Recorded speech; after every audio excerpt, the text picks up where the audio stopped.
Jesús a los 12: ¿queréis acaso iros también vosotros? Es una pregunta.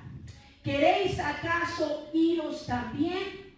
Si quieres, puedes irte. Y tal vez puede parecer una pregunta confrontante, una pregunta dura, que usted dirá: como esta mexicana viene a corrernos de la iglesia. No, no vengo a correrlo de la iglesia. Vengo a hacerlo reflexionar. ¿Qué tipo de seguidor es usted para Dios? ¿Cómo está nuestra vida hoy en día, que me hace llamarme ante afuera, dentro de la iglesia, ante un concilio, ante mis líderes, como un seguidor de Cristo? Porque si usted habla con gente afuera, la mayoría de la gente le va a decir que conocen de Dios y que son hijos de Dios y que siguen a Dios. Pero lo más triste es que dentro de la iglesia hay personas que alguna vez tuvieron un encuentro con Jesús y han pasado los años y se siguen haciendo llamados, ya se siguen llamando seguidores de Jesús, pero su condición, su vida, su forma de actuar demuestra todo lo contrario. Demuestra que yo no sigo a Jesús, porque si yo soy un seguidor de Cristo, yo tengo que imitar al que estoy siguiendo. Y a veces no parecemos hijos de Dios. Y yo a veces me he topado a gente en algún momento de mi vida, en la escuela, en el trabajo, en algún momento llegué a encontrar personas que en ningún momento supe que eran cristianos. Y salió una plática y de repente: es que yo también soy cristiano. Y yo decía dentro de mí, pero nunca hubo una actitud, un testimonio que hablara de que era un seguidor de Cristo. Y yo siempre he dicho: si vamos a pisotear el evangelio de Cristo, mejor ni nos llamemos cristianos. Mejor ni digamos que somos hijos de Dios, porque un hijo de Dios vive conforme a lo que vive un hijo de Dios, a lo que la palabra a nosotros nos enseña. Y ahí yo quiero mencionar 5 tipos de seguidores de Jesús. En una ocasión, hace muchos años atrás, bueno, me delato después de mi edad, ¿verdad? Mejor no le digo tantos años atrás, hace unos cuantos años atrás, yo me detenía de hablar lo que Dios quería. Y Dios me daba una palabra, a lo mejor orando por una persona, para darle una palabra de parte de Dios. Y hubo un momento donde yo dije: Señor, yo ya no quiero, porque todo lo que tú me das es para regañar, es para decir algo malo, es para confrontarlos. Y en un sueño, ni siquiera tuve una revelación de otro tipo, fue un sueño que yo estaba en un lugar hablando y de repente yo quise hablar y no salía la voz de mi boca, no podía hablar. Y Dios me decía: pues no quieres hablar lo que yo aquí digo, entonces no te voy a dejar hablar nada. Y yo me desperté y yo decía: no, Señor, perdóname, lo que tú pongas en mi corazón y me confirmes que es lo que quieres que yo hable, yo lo voy a hablar. Y realmente aquel que ha venido con un corazón dispuesto a que Dios le hable, Dios le va a hablar en esta noche. Y no le va a hablar lo mismo a uno que al otro, porque Dios conoce la situación diferente de cada uno. Y les decía que hay 5 grupos. Y el primero de ellos, que seguía a Jesús, el primer grupo de personas, era aquellos que le seguían de lejos sin un compromiso. Pero existe este grupo de personas que están dentro de una iglesia, que son convertidos, que diezman, que vienen y se congregan, pero no tienen un compromiso ni con la iglesia ni con Dios. No, me acomodo porque el día de culto que tengo libre, voy a llegar a la iglesia, se acaba el servicio y me voy. Se presenta una necesidad de algo, no me comprometo. No cuente conmigo, pastor. Líder, no cuente conmigo porque yo tengo muchas ocupaciones, yo no puedo. Personas que no quieren un compromiso con la obra de Dios. ¿Sabes por qué? Porque yo he entendido una cosa, que Dios no cuestiona ni tu capacidad ni tu habilidad. Dios cuestiona tu disponibilidad. Dios hace maravillas con alguien que se dispone a ser usado por Él. Con alguien que dice: Señor, mira, no tuve estudios, no tengo instituto bíblico, no tengo esto, tal vez no sé hablar, pero aquí está mi Y Dios empieza a avergonzar a lo grande, a los que sí se creen así, que miran abajo a la gente y que tal vez dicen, ah, no, a mí no me toquen y yo no me junto con esta clase. Y como si yo me gradué de esto, ¿cómo me van a mandar a mí para allá? Y mira una cosa, a mí en algún momento de mi vida había gente que quería como evitarme muchas cosas a mí. Dice, ah, no, es hija de la directora de educación, es sobrina del supervisor, es esto. No, ¿cómo le vamos a dar este lugar para que esté? Y empezaban como, yo entiendo que a lo mejor querían hacer algo agradable tal vez, para que yo me sintiera cómoda. Pero ¿sabe una cosa? Cuando Dios me dio una palabra hace 5 años atrás, 4 años atrás, en el 2014, ¿sabe a dónde me llevó el Señor? Porque ahí el Señor empezó a moldear muchas áreas que yo tenía que ser moldeadas. Dios me llevó a la sierra, a un sitio donde no había internet. Uy, cómo sufren los jóvenes, que no me vayan a mandar Dios a un lado donde estén incomunicados, porque lo ven como un calvario. Siendo sinceros, hermano, hay tanto joven, y yo soy joven, estoy más grande, soy joven. Y eso se ve mucho, y más triste es verlo aún en damas, en caballeros. Pero la juventud realmente así está, dependen de un aparato para sentirse vivos. Y yo pregunto, lo primero que haces al levantarte es pedirle a Dios, es darle gracias a Dios, o es checar tu celular. Y lo último que hago en el día es darle gracias a Dios o es checar mi celular. Pues Dios me llevó a un sitio donde no había eso, donde lo que había alrededor eran vacas, chivas, caballos, unos indígenas, donde la comida era totalmente diferente. Pero Dios me llevó ahí porque Dios quería mostrarme muchas cosas. Y yo me dormí en el piso, y la gente, cuando yo llegaba a la comunidad indígena, no me daban el pase, ni siquiera querían, nomás por la ventana escuchaban el mensaje cuando les predicaba. A las 3 semanas de asistir, yo ya estaba dentro de una casa y decían, es que nosotros creíamos que usted no iba a aceptar pasar a nuestra humilde casa, y tanta cosa. Y hay gente que de repente tiene una mentalidad de superioridad. Y como que, wow, es la gran persona. Déjame decirte que por muy grande que Dios te permita llegar en el ministerio, si tú eres algo especial, es toda la gloria para Dios. Si yo soy algo, es porque Dios dijo que lo fuera. Hay otro tipo de grupo. Y qué bonito, hermano, donde la palabra dice, cuando lleguemos ante Él, como Él te va a decir, ven, buen siervo fiel. Si en lo poco me fuiste fiel, en lo mucho te voy a poner. Qué bonito, hermano, que si usted le toque el aseo en la iglesia, qué hermoso. Yo soy hija del pastor. Mire, soy la secretaria ejecutiva. Yo hago el aseo en mi iglesia. La secretaria de mi iglesia me dice, Flor, te toqué el aseo esta semana. Y es sola, toda la semana, y la iglesia es de altos. Ah, no, hermana Flor, a mí no me importa, yo soy la chofer de la iglesia. Y mi mamá somos las primeras en llegar a la iglesia y las últimas en irnos de la iglesia. Hermano, porque si tú eres fiel a Dios en lo poco, entonces Dios sí puede depositar algo más en tus manos. Porque sabe que eres fiel en lo poquito que Dios pueda poner sobre ti. Hay otro tipo de personas, otro grupo de personas que seguían a Jesús. Los que buscaban algún beneficio de parte de Jesús. Y esto me lleva a pensar en los leprosos. Los 10 leprosos, la escritura me dice, Dios Jesús hizo un milagro. ¿Y cuántos regresaron a agradecerle a Jesús? 1 de 10. Los otros 9, ¿qué les pasó? ¿Se les olvidó? En el instante lo que Jesús hizo. ¿Sabe una cosa? Hay personas, lamentablemente, y lo vemos mucho en las iglesias, y a veces se ve mucho en las personas que apenas empiezan. Lamentablemente no en todos, gracias al Señor, pero qué triste con personas que tienen años siguiendo a Dios, pero a ver qué Dios les da, a ver qué Dios beneficio pueden obtener. A ver, no, pues es que no tengo dinero para la medicina, pero aquí dicen que no sana, pues voy a la iglesia para que me sane. Ah, no, es que yo quiero, Señor, pues como le decía hace rato, se meten en ayuno y oración, y ahí sí que le ayunan y le oran para que Dios les dé un esposo. Y son bien espirituales, pastor, para eso. Y una vez que Dios te da la bendición, te olvidas del que te dio la bendición.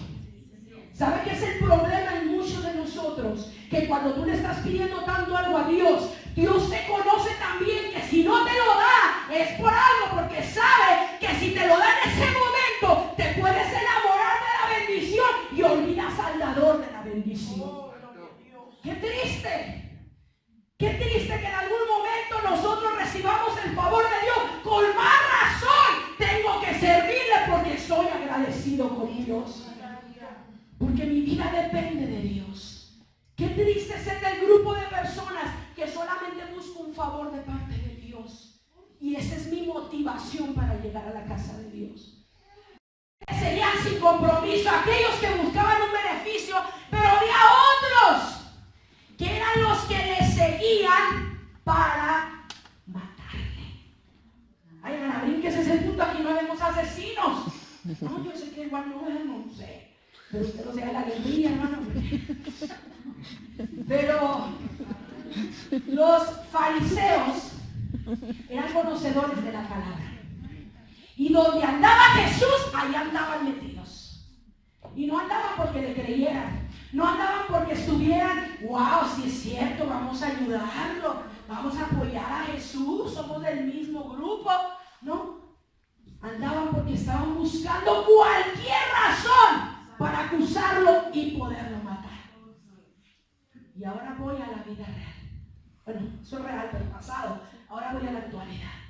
En nuestros tiempos hay muchos que solamente van a la iglesia para ver quién es el que falla, quién es el que cae. A los hijos del pastor, a mí me salen y me dijo, hijos del pastor es los peores. Y yo, bueno, yo soy la pastora. Le dije, pues acá quien habla como le va en la feria, ¿verdad? Y yo no. Lo que sí es cierto es que el enemigo, una manera de atacar a un pastor es a través de los hijos. Y usted no entiende lo difícil que es ser hijo de pastor.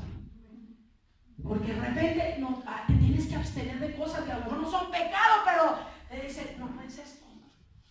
Y nosotros crecimos, mi mamá se convirtió cuando yo tenía 1 año y medio de edad. Y mi madre se convierte, y hago muchas cosas porque mi madre se convirtió bien derecha, tal cual, así. Yo soy rajatabla y mi madre es igual. Y le digo, no importa, yo soy de la antigua, no importa, yo soy de que hay santidad por fuera, por dentro, yo sé de que el hombre ve lo que hay afuera, que Dios ve mi corazón, tengo que cuidar mi exterior, porque la gente va a ver a Jesús a través de eso. No, Dios de corazón, yo hago lo que quiero, voy a donde quiero, me visto como quiero, hablo como quiero. Pues cuando venga Cristo, como quiera, te vas a quedar. ¿Verdad? Porque no está reflejando a Jesús. Y es bien difícil tener a veces que dejar de hacer cosas, tener que comportarse así, porque la mayoría, no todos, y aquí no es así, eso pasa en México, están revisando a ver quién. Son de esos hermanos que dicen por ahí un dicho en México, no sé, aquí lo dicen, no calla, no picha y no deja batear. No quiero participar, hermano, pero está metiendo ahí su cuchara que no quiere que avance. No, yo no quiero, pero es el primero que está atajándole cuando usted lo hace. Diga gloria a Dios, se perdía para saber que está aquí, hermano. Está vivo. Se me olvidó avisar que se pusiera un casco. Qué bueno que no se lo ponga. Pero hay personas lamentablemente dentro de la iglesia que solamente estamos para ver qué criticamos, para ver qué vemos en qué se equivoca el pastor, a ver qué hace el líder. Y no estamos para levantar, porque yo leía en una ocasión un libro hace años y hablaba del ejército de Dios y comparaba el ejército de Dios con el ejército secular y decía, cuando en la guerra un soldado cae, lo que hacen los demás van y lo rescatan aunque ya esté muerto, ¿verdad que sí? Lo jalan a la trinchera y se lo llevan. Pero el ejército de Dios es el único ejército que cuando cae uno de sus soldados le da el tiro de gracia.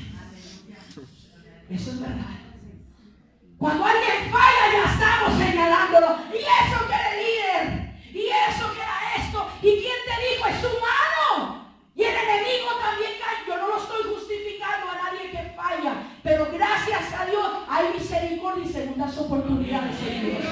Yo creo en un Dios que restaura. Cuando eres sincero y te arrepientes. Yo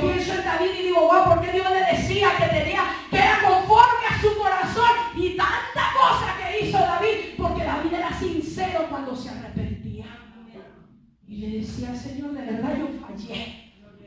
Y aún se maldecía a veces de haber nacido. Y sin embargo, Dios seguía teniendo un propósito para él. Y el otro grupo de personas son los que le seguían por obligación. Y eso me lleva a pensar en los discípulos. Y usted me dice, no, hermana, ¿cómo creen los discípulos? Dios los escogió. Pues déjame decirte, si ellos eran discípulos es porque Jesús los escogió. Y claro, había un deseo de servir a Dios, había una necesidad, Jesús los confrontó y wow, fueron tocados. Pero en un principio, ellos no tomaron la decisión de ser un servidor de Jesús, Jesús los escogió. Y hay personas que ven el servicio a Dios como una obligación. Ay, el pastor me dice que no tiene a otro, nomás me mira a mí, caballo. Ay, que no hay más hermanos en la iglesia que lo pueden hacer. Porque siempre yo y estamos quejándonos. Y usted dice, sí, hermana, ¿no? Sí, pero usted lo hace con coraje porque hasta se sabe cuando un líder tiene su puesto por coraje. De verdad, yo he sido líder. Gracias a Dios no me ha tocado hacerlo con coraje, pero me han tocado líderes que lo hacen. Yo me dice, wow, Señor, cara de limón que tiene esta persona. De verdad. Una amargura que se no sabe ni por dónde esconderla. Una actitud, pues si quieres hacerlo, si no, pues no me importa lo que piense. Así se va a hacer y así se hace. Un dictador. Ese me era un dictador. Que impone su voluntad. Que no se le ve el amor, porque cuando tú tienes amor por alguien, tienes la paciencia para trabajar en lo que Dios te puso. Ah, Señor, sí, cada cabeza es un mundo. Estas hermanas son tan difíciles, pero como Dios te ha puesto eso, y tú amas a Dios, y tú aceptaste el cargo por amor, tienes que tener paciencia. Y empezar a ponerte en el lugar del otro. Y empezar a pensar como piensa el otro. Porque esta hermana lo voy a checar, voy a trabajar con él. Y a veces con los jóvenes es donde más difícil se nos hace. A veces decimos, Señor, ya que se parta la tierra, llévatelos, trágatelos. Hoy busco otros huevos afuera. Hermano, a veces los que tienen más años son los más difíciles. Se vuelve más no sé cómo le hace Dios con ellos. Pero a veces nos volvemos tan así. Y miren, yo he trabajado con juveniles, he trabajado con jóvenes un montón de tiempo, he trabajado con damas, aunque no soy dama todavía, pero he trabajado y yo digo, realmente sí es cierto, qué difícil. Y qué difícil cuando tú no haces las cosas porque te nazca y porque tú sabes que Dios te está poniendo. Algo que yo he entendido es que cuando Dios te pone en un sitio, cuando tú eres elegido para algo, si Dios no hubiera querido, hubiera estorbado eso. Si tú tienes un puesto es porque a Dios le plació que tú estuvieras ahí. Amén. Aunque nadie crea, aunque nadie te apoye, si Dios te puso en un sitio es porque Él sabe que tú puedes hacerlo. Dios. Pero no, yo renuncio, yo no puedo, yo no sé, yo no aguanto a estos. Y empezamos a quejarnos de todas las cosas. Sí, hermana, ahí voy a llegar allá, ahorita llego a la iglesia. Y la actitud, donde se sabe que usted no está siguiendo a Dios por obligación. Ay, la palabra, ¿por qué 3 servicios a la semana? ¿Cuántos servicios hay aquí a la semana? 4. Fíjese, conmigo son 3, y a veces uno llega el domingo y es ganancia. Ahora aquí 4. Que usted diga, wow, ¿cuántos servicios? No, estos hermanos se creen muy espirituales y no me voy 2. Usted cuando tiene esa actitud es porque no está sirviendo a Dios porque realmente le ama. Es porque tiene algo, si es que si no voy el pastor no me va a estar hablando, me va a disciplinar porque no voy a la iglesia. Pues voy a ir nomás por eso. Qué fea actitud de una persona que no tiene un compromiso real con Dios, que todo lo hace por obligación. Porque lo ponen, porque se lo pide el pastor y no le puede decir que no. Existe un quinto grupo de personas, seguidores de Jesús. Y ese grupo de personas son los que seguían a Jesús por amor. Porque entendían lo que era Jesús. Entendían lo que implicaba aquel que andaba caminando por las calles haciendo milagros. Aquel que se juntaba con lo peor de lo peor. No con la alta sociedad, sino con el que había necesidad. Ahí podían ver a Jesús. Ay, el hombre gritando, Jesús, sáname, no puedo ver. Y venía Jesús y ponía lodo y le limpiaba y el hombre empezaba a ver. Había otra persona, una mujer que todo el mundo quería pelearla y todo el mundo quería acusarla, pero venía Jesús y decía, a ver quién se quede libre para que aviente la piedra. Había ese Jesús y había esas personas que habían experimentado que Jesús había sido su único y último recurso. Que si no hubiera sido por Jesús, su vida se había destruido. Tu vida no había tenido algo especial. Está ese grupo de personas que han encontrado en Jesús paz, que han encontrado libertad. Qué triste estar dentro de la iglesia y no ser libre. Hay cristianos así. Hay cristianos que siguen acarreando el pasado, que siguen siendo atados, que siguen fallándole a Dios en lo mismo, que siguen tropezando con lo mismo, que siguen llorando con el pastor año tras año por la misma carga, cuando Dios dice que echemos toda ansiedad sobre Él, porque nos ha dado libertad. Que le dice a alguien que venga y levante su mano, pero esté oprimido en todo tiempo, cuando Dios nos ha dicho que nos ha hecho libres. Yo tengo tanto motivo para tener rencor hacia personas, para sentirme víctima en muchas cosas, para culpar a otros de muchas cosas que me ocurrieron de pequeña, de jovencita. Tantas cosas que humanamente podría decirme la gente, sí, pobrecita, ahora entiendo que esté así apachurrada, que no quiera nada, que esté deprimida, que sea una víctima. Pero sabes una cosa, un día me encontré con Jesús, porque aunque crecí dentro de la iglesia, pues no quiere decir que nací cristiana. Algún día tuve que tomar mi decisión y lo tomé en el peor momento que yo veía de mi vida, pero el mejor momento de Jesús para confrontarme.